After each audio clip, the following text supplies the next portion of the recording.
this morning we celebrate the hard work of our graduates who are seated before us. In order to maintain the dignity of this momentous occasion for our students and their families, we request that all cell phones be turned off or placed on a silent mode. Ladies and gentlemen, I am pleased to introduce the presiding officer for this commencement exercise, our hard-working and visionary president, Colonel Alexander Conyers.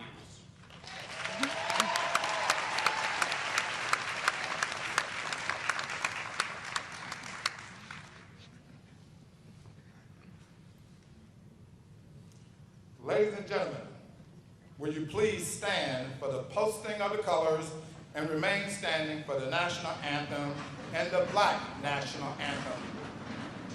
Yes, yes.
Good morning, South Carolina State University, family and friends.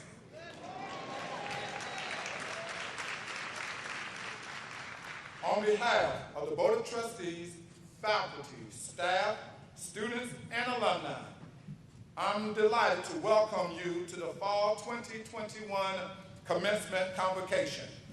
We are honored that you, our graduating class, chose South Carolina State University to further your education, and we thank the parents and families for entrusting your loved ones to our beloved institution.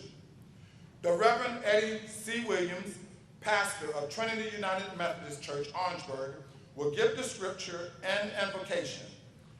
That will be followed by greetings from Mr. Rodney Jenkins, chairman of the Board of Trustees, and Ms. Giovanni Ayers, the president of our Student Government Association. Following that, we will have a selection by our South Carolina State Choral Ensemble.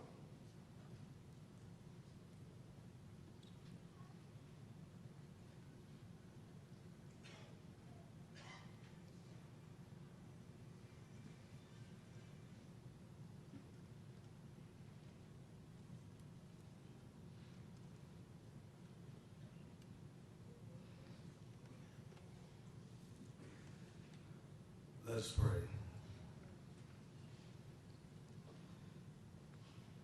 God of our weary years, God of our silent tears, pour out your spirit upon the President of the United States of America, his cabinet, the President of South Carolina State University, the Board of Trustees, faculty, teachers, and administrators. 158 years after Jefferson declared that all men are created equal, that they are endowed by their Creator with certain inalienable rights, that among these are life, liberty, and the pursuit of happiness.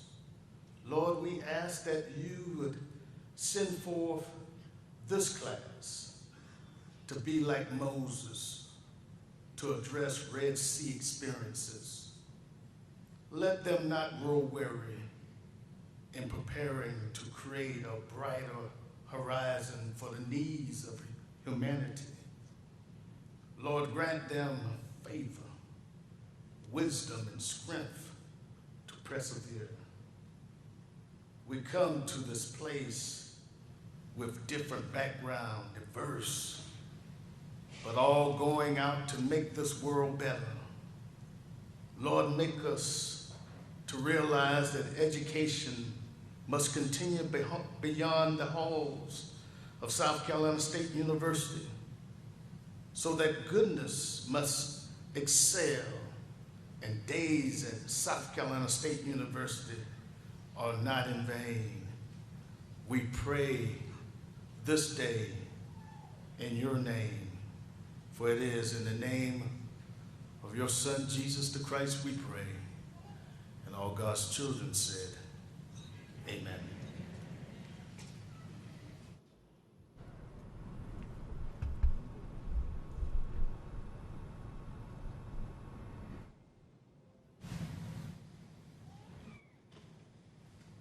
Good morning with bulldog tenacity. On behalf of the Board of Trustees, I am delighted to welcome everyone to the 2021 Fall Commencement Convocation of South Carolina State University. The board is honored to welcome the President of the United States, Joseph R. Biden, with us today. Mr. President, your presence here today is historical for our beloved university. So thank you. Also,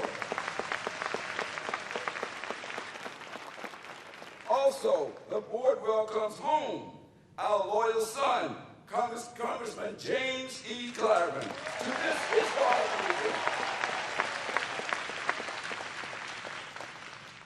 President Biden, Congressman Clyburn, Interim President Conyers, faculty and staff, ladies and gentlemen, parents, and graduates. The board is truly proud of the accomplishments of today's graduates. Graduates, we express our sincerest wish for your success as you navigate the world of the 21st century with all the potential and perils. Most of all, we challenge you to be of service to mankind and to remember your alma mater as you go out and do much good in the world. Congratulations to the class of 2021. May God bless everyone, and may God bless South Carolina State University. Thank you, and good morning again.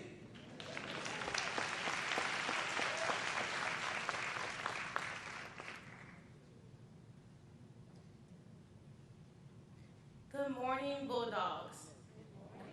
Greetings to President Biden, Congressman Clyburn, elected officials, the Board of Trustee members, Interim President and Lady Conyers, faculty, staff, and most importantly, the reason we are here today, the fall class of 2021.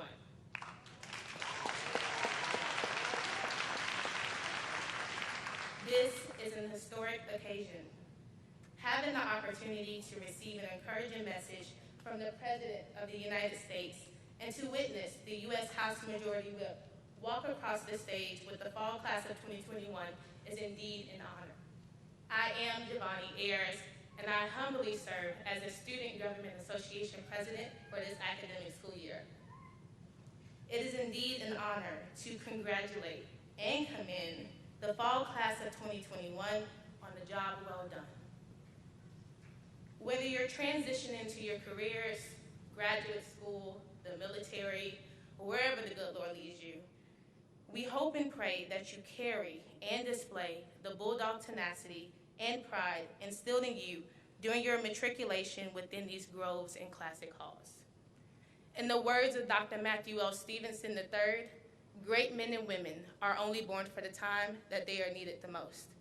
Graduates, please remember, your families need you, your friends need you, our community needs you, but most importantly, this world needs you. To our loyal sons and daughters, on behalf of the student body, we salute you for this momentous accomplishment. God bless and hail, hail.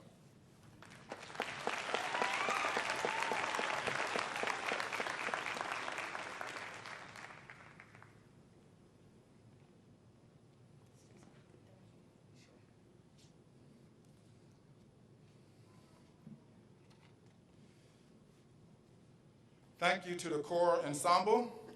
Huge thanks to the 282nd Army Band from Fort Jackson, South Carolina for filling in for us on short notice. As most of you know, our band is in Atlanta, so thank you very much for being a part of this community.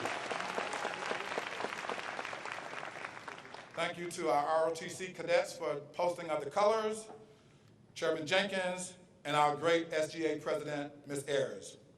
At this time, it is my honor and privilege to ask the Honorable Congressman James E. Clyburn to introduce South Carolina State University's Fall 2021 commencement speaker.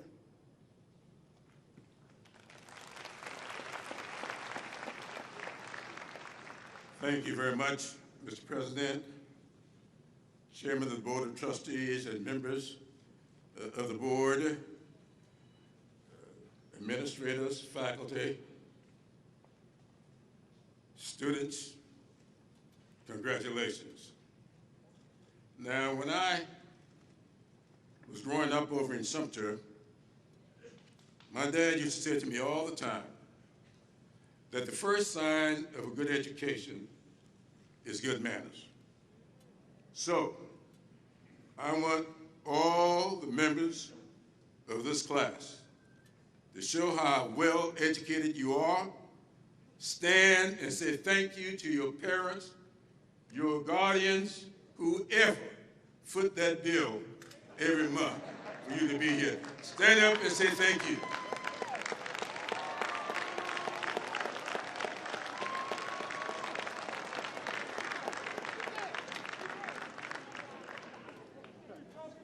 Secondly, I want to say to the graduates here today that when you start out on your life's journey, you will not always get it right. I want all of you to remember what your parents and guardians said to you time and time again. If at first you don't succeed, try and try again. Now, when I got elected to Congress, I had already lost 3 times. And a friend of mine said to me, "What are you going to do now?" You know what they say, 3 strikes and you out. I said to my friend, that's a baseball rule. And nobody should live their lives by baseball rules. So I want to say to you, graduates, no matter how many times you attempt, you keep trying until you get it right. Don't give up. Now, thirdly, I want to say to you that don't be afraid to step outside of your comfort zone. You know, a lot of us are limited in what we do because we want to be comfortable throughout the whole process. I've been telling the story recently of Thomas Edison. Thomas Edison is credited with having invented the light bulb. And that's true. But he couldn't get it to work right. He was not able to get that light bulb to work right until he went up to Massachusetts and sat down with a young man named Lewis Latimer. Lewis Latimer was the son of former slaves. His parents had escaped from slavery to Boston, Massachusetts. But Lewis Latimer had invented something called a filament. And someone said to Thomas Edison, you know, you might be able to get that light bulb to work right if you get outside of your comfort zone, go up to Massachusetts and sit down with this black guy named Lewis Latimer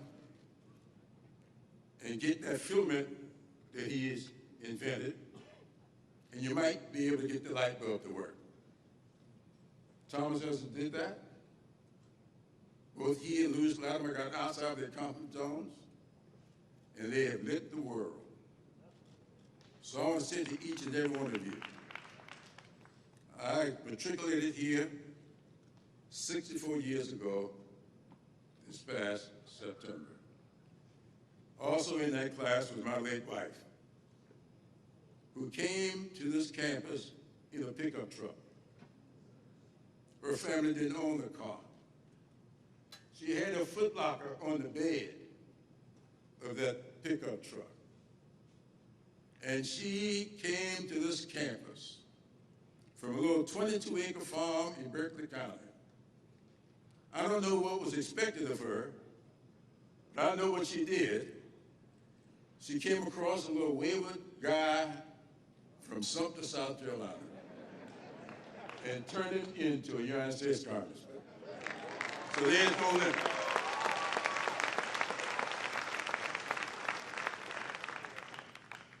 Not only did she do that, but not long before she passed away, a little over 2 years ago, she said to me, if we want to succeed in this upcoming election, we had better nominate Joe Biden.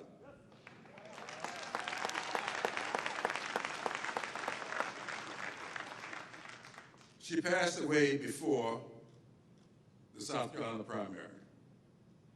But what she said to me that night stayed on my mind. And when I looked among those 20-some-odd candidates running for the Democratic nomination, several of whom were very close friends of ours, I remembered what she said to me. And I followed her directions, just as I had for the 58 years that we were married. And so several weeks ago, I was sitting out having lunch with the new president. And he said to me, President Kanye said, I know the story of your having not marched. Why don't you consider coming and marching with the class of 2021 to celebrate the 60th anniversary of your having finished your coursework? I told him I would consider doing so. He said, and by the way, I would like for you to march and give the commencement address. I told him I would look into it. But I had something else in mind. And I went to my friend, Cedric Richmond, who is here today, with whom I served in Congress, and I told Cedric, I said, Cedric, I'm going to be marching the class of 2021 to get my diploma, which I never got. Now, I want you to help me get the speaker for the commencement. I didn't tell him that I had already agreed to do it. I said, I think it would be great for me to get my degree from the President of the United States, Joe Biden.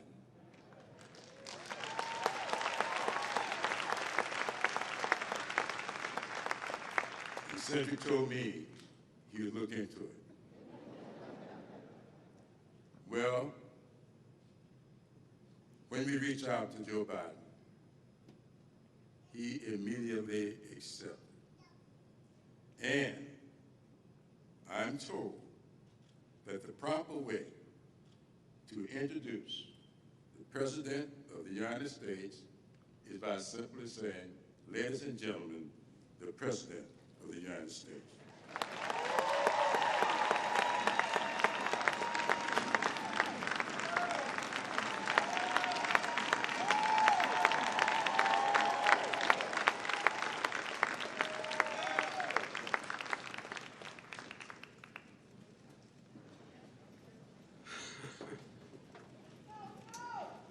President, distinguished faculty, I learned a long time ago that if you wanted to get anything done with Jim, you went to his wife. All kidding aside, the story Jim tells is absolutely accurate. I got what we call, in my own neighborhood in Claymont, Delaware, I got shellacked in the first two primaries.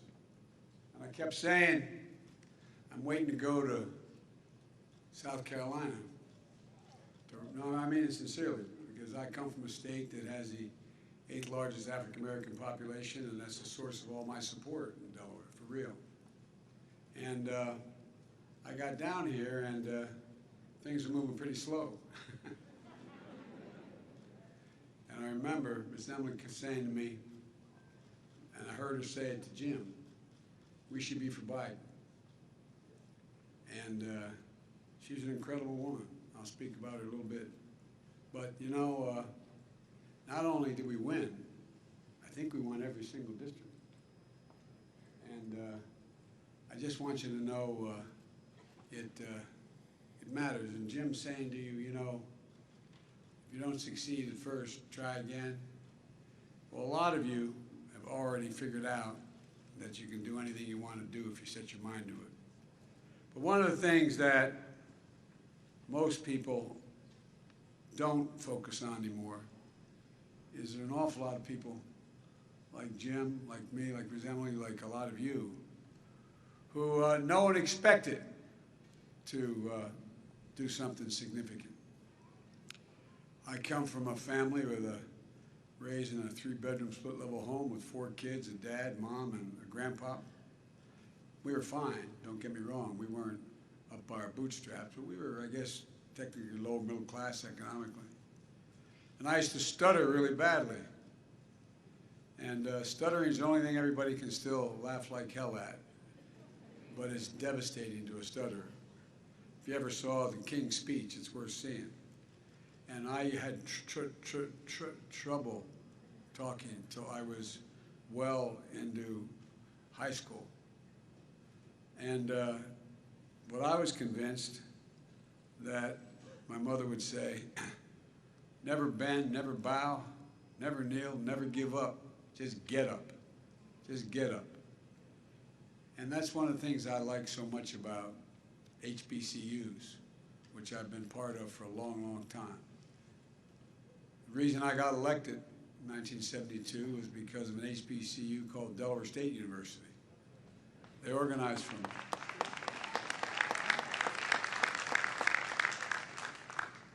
So, folks, you're inheriting an incredible tradition graduating from this university. On Inauguration Day, I placed my hand on the Bible and looked out toward the National Mall, and what I see? I saw a South Carolina State baseball cap. Oh no, not kidding, not kidding. Talking to 2 former presidents, Clinton and Bush. Today I look out and I see Jim in his South Carolina State cap and gown. Jim, I'm honored you asked me to be here, and as you receive your diploma you earned 60 years ago, never got a chance to receive it in person. You know, I know this, that Miss Emily's here. Her spirit and the students are here today. Students on scholarship in her name. Students in the Honors College in her name. And she is always in our hearts. She was a genuine gift, a dear friend to Jill and me, and a great American. And she loved this institution. She loved this institution. Thank you, President Conyers, the Board of Trustees, the faculty, staff, one of our nation's great universities. Though I'm from Delaware, I've got to put Delaware State up there. The president of Delaware State used to work for me, went and got his doctorate and said, this is not the good job, I'm going to be president of the university. But all kidding aside, of course, President Harris is a proud Howard alum. She might have something to say about Delaware State. And to my family and friends, the class of 2021, I know the pride you feel for this day as well. Graduates, you already did this because Jim did it, but I always do it, and Jim, as usual, always is ahead of me. You really do owe those folks up in the bleachers a whole hell of a lot. A whole heck of a lot. And I'm sure not a one turned to his husband or wife and said, guess what, no tuition next semester. But I just want to say to the parents, we know, like my family, we know the sacrifices you made to make sure this day arrived. And you're the ones that helped you get through this period, and you got a lot to look forward to.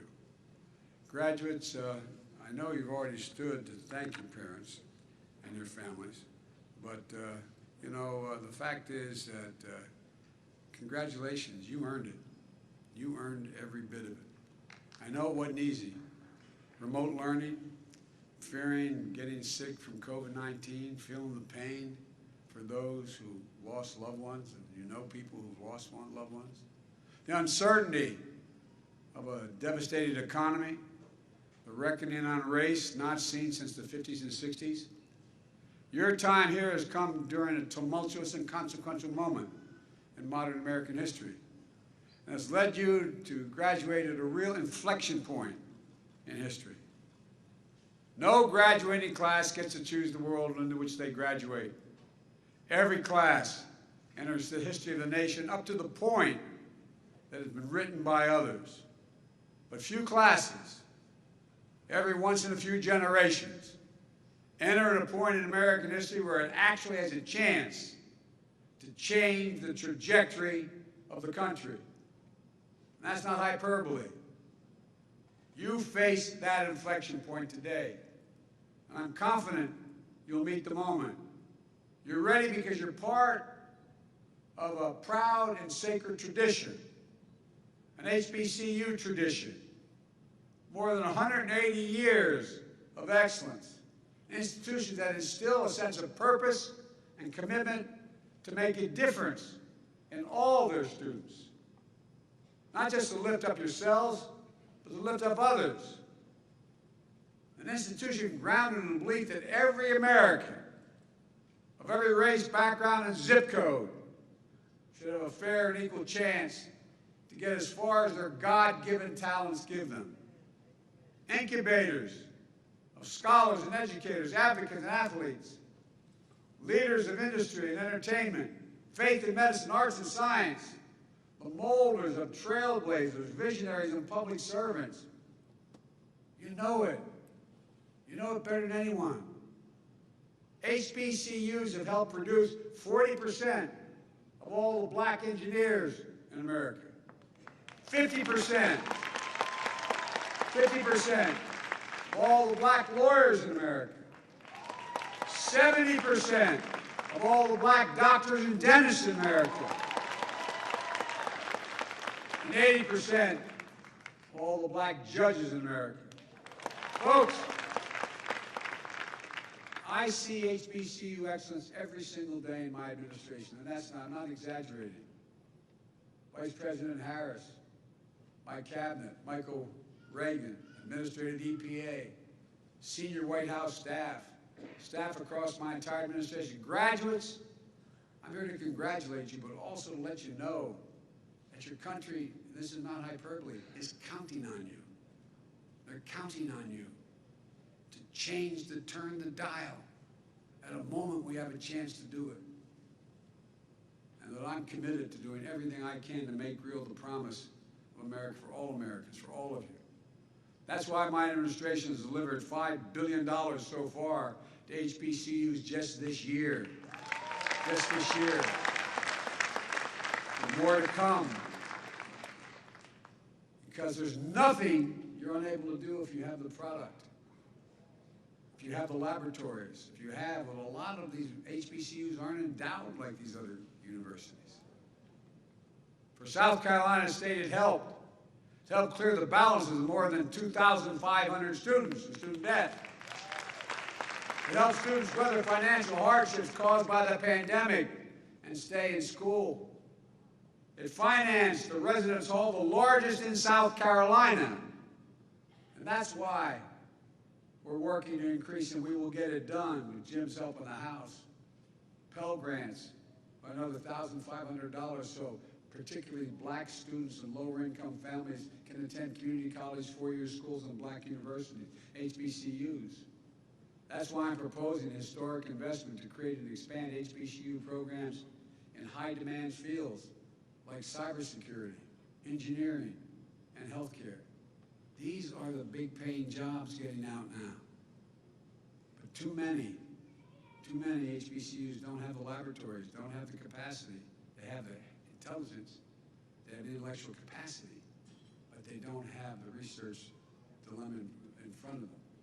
We're going to create new research and development labs to prepare students for jobs in the future and establish HBCU research hubs all across this nation.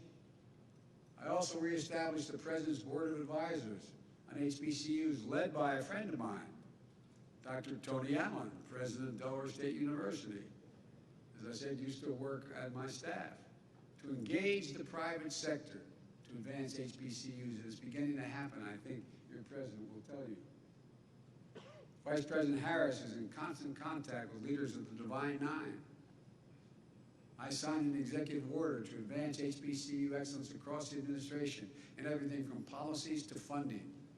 And part of that effort includes recognizing outstanding HBCU student scholars, like your student government president we just heard from, Giovanni. Congratulations. But there's always more we can do. We're going to lead the way just as Jim has led the way. What makes Jim so effective as the highest ranking Southern African American ever in the House of Representatives is Jim never forgets where he came from. Don't you ever forget where you came from. That's your secret power. You understand? There's no one more effective who knows how to get things done than someone who understands the need to get things done and the people who need it. I mean it. Who understands what folks are going through. That's Jim, and that's many of you, and that was me graduating years ago. With the infrastructure law I just wrote and signed into law, and that Jim did so much to pass, we're going to create better jobs for millions of people to rebuild our roads, highways, bridges, cities, small towns, rural communities. It means more opportunities for black businessmen, black contractors, black engineers, building black communities back to where they have to be. And I mean it. So if you don't know the community, it's hard to know what it needs. It means every American, every child being able to turn on a faucet and drink clean water because we're going to rip up every lead pipe in America. It's something that Jim has really championed. It means everyone should be able to access high-speed internet, urban, suburban, rural. Graduates, you lived it. No student should have to go to a coffee shop or a fast food restaurant to get the internet so they can do their homework. We're going to make sure it never happens again. This is the United States of America, for God's sake. And criminal justice reform, we need it from top to bottom. I believe we need judges who understand the experience of the people where they come from. That's why I'm proud I appointed more black women to the federal bench and the circuit courts, and more former public defenders to the bench than any administration in American history. The previous record was 3 black women in 8 years. We've confirmed 4 in less than 8 months, and there's more we can do. There will be lawyers and judges who will be in charge, who understand real people and the needs of people. On police reform, I share the frustration, and I know the family well. George Family Justice Act, the Policing Act, I know the family well. It's not been passed in the Senate, but the fight's not over. Despite Republican obstructionism in this bill, we've made changes to the federal law enforcement policies that I have the ability to do with the stroke of a pen. The Justice Department has banned chokeholds, restricted no-knock warrants, required federal agents to wear and activate body cameras. It also ending the Justice Department's use of private prisons, rescinding previous administration requirements that U.S. attorneys seek the harshest penalties. The Justice Department has opened a pattern and practice investigation into systemic misconduct of police departments in Phoenix, Louisville, Minneapolis, Mount Vernon, New York. But we're just getting started. This administration is going to continue to fight for meaningful police reform in Congress and through additional executive actions. And you will be our next generation of elected officials, police chiefs, civil rights leaders, leading the way. See what just happened in New York City? First black woman head of the police department.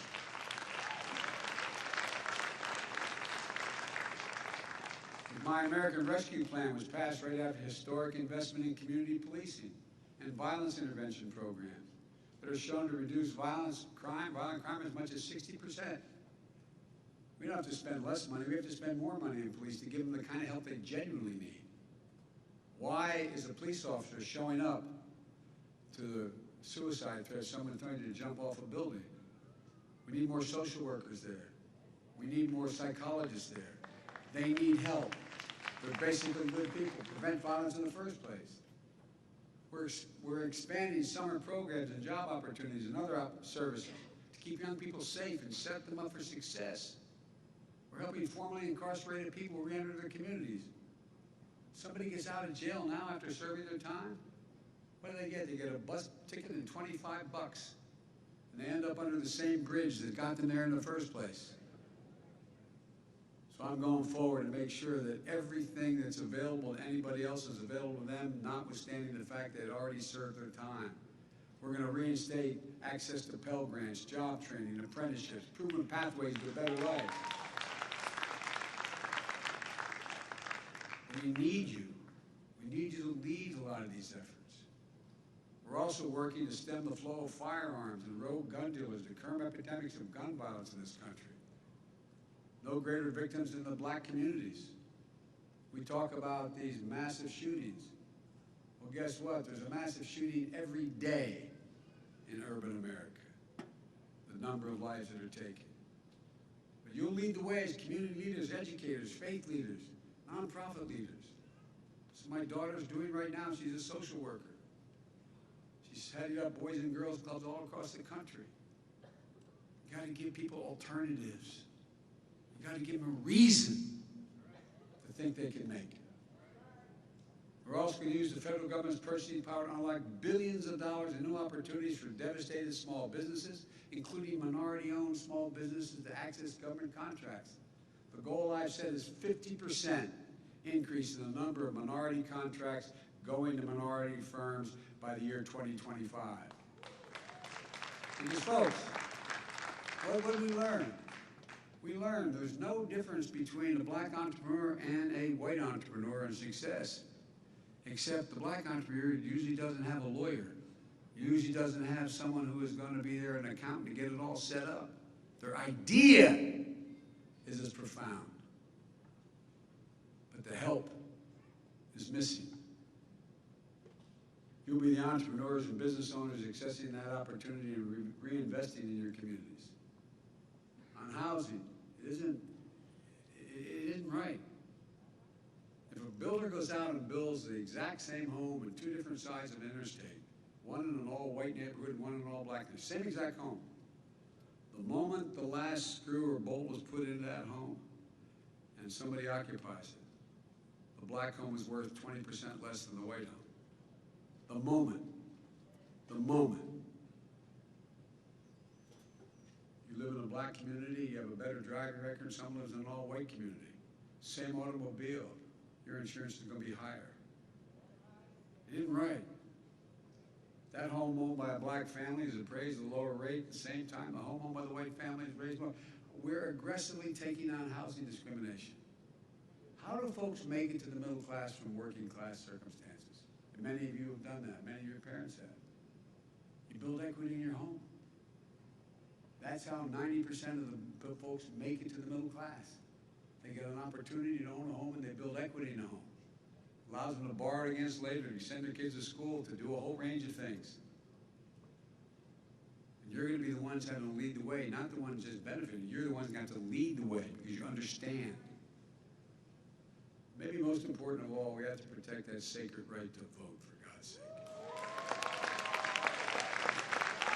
Think about it. I got started in politics because of the civil rights movement. I noticed some of you were looking at it, I thought you were wondering, how does he know the black national anthem? Well, because I sat in a black church after going to 7 o'clock Mass. I'm happen to be a practicing Catholic. At 9 o'clock on the east side, getting ready to go out and desegregate restaurants and movie theaters in my state. Well, guess what? I've never seen anything like the unrelenting assault on the right to vote. Never. I don't think any of you have on this stage ever seen it. Not a joke. And folks, as John Lewis said, it is the only, without the right to vote, there is no democracy. It's not just about who gets to vote or making it easier as we used to try to do to make people eligible to be able to vote. It's about who gets to count the vote. Whether your vote counts at all. Folks, I was chairman of the Judiciary Committee for a long time. At the end of my stint, before I became vice president, I was able to pass the extension of the Voting Rights Act for 25 years, and guess what? And convinced Strom Thurmond of South Carolina to vote for it. No, not a joke. I thought we're finally beginning to move. But this new sinister combination of voter suppression, election subversion, It's un-American. It's undemocratic, and sadly, it is unprecedented since Reconstruction. Vice President Harris is leading the efforts for us, but on the anniversary of Bloody Sunday, I directed every single federal agency in the United States government to promote access to voting, and each agency is heading and heeding the call. For example, the Department of Veterans Affairs is going to make it easy for veterans and their families to register to vote. You know why? Because we're going to use VA facilities, and they're going to open them up for everybody, and nobody's going to stop anybody. But across the board, in addition, the Justice Department, my Justice Department has doubled the voting rights enforcement staff, challenging the onslaught of state laws undermining the right to vote. We've supported Democrats fighting for voting rights bills since day one of our administration, making sure that we have unanimous support among Democrats in the Senate, which we do. But each and every time it gets to be brought up, that other team blocks the ability even to start to discuss it, that other team. It used to be called the Republican Party. But this battle's not over. We must pass the Freedom to Vote Act and the John Lewis Voting Rights Act. We must. We're going to keep up the fight until we get it done, and you're going to keep up the fight, and we need your help badly. And finally, we continue to confront the oldest and darkest forces in this nation, hate and racism. You know, there's a through line from Owensboro massacre that happened 53 years ago that killed 3 students for whom this very area, this very arena is named, to darkness that pierced the grace of Mother Emanuel Church in Charleston, which I visited right afterwards 6 years ago, to the torches, those you ever think you'd see in the modern times, people coming out of the fields down in in Charlotte, Virginia, Charlottesville, Virginia, carrying torches and Nazi banners, screeching most anti-Semitic and anti-black rhetoric in history. Hundreds and hundreds of them. And when asked, the guy who had this job before, when asked what he thought about it, he said, well, there's some very good people there. Hell, very good people.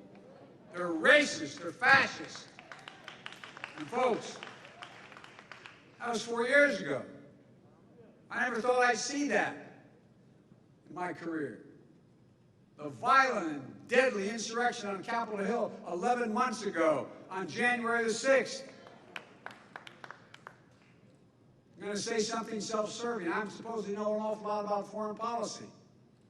I've known every major world leader in the last 40 years.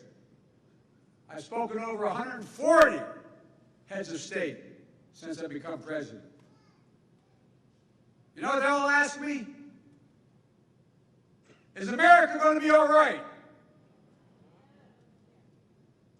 What about democracy in America? Did you ever think you'd be asked that question by another leader? I'm not exaggerating, gentlemen. Leader of China, Xi Jinping, who I've met with more than any other world leader,